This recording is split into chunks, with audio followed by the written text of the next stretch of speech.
Si Ma'am ay taga Valenzuela City. At nakikita naman natin na ang kaso ni Ma'am kanyang melasma ay very severe. So, ipapakita natin ngayon yung buong mukha ni Ma'am. Actually, as in talagang buong mukha ni Ma'am. Ang very severe na melasma.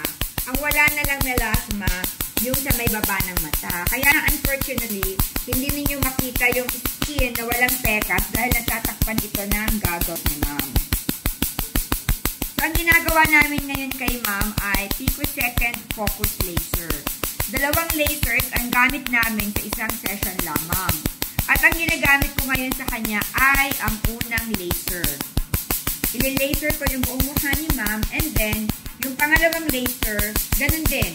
Buong mukha rin niya ang aking ile-laser dahil buong mukha nga ni Ma'am ang mayroong pekas.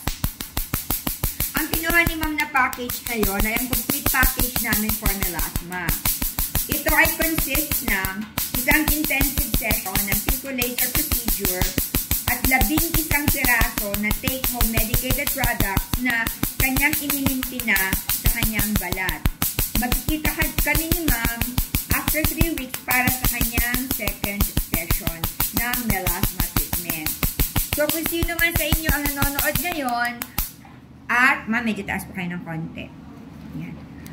Ayan. So, kung sino man sa inyo ang nanonood ngayon na meron din ganitong problema tungkol sa pekas, well, alam nyo na kung saan nyo kami kukontakin. Dito lamang sa Facebook page kung saan nyo napapanood itong video na ito. Ang location namin ay sa Novaliches Bayan, Quezon City. So, after ng procedure na ito, ipapaliwanag ko kay Ma'am kung paano niyang gagamitin yung produkto.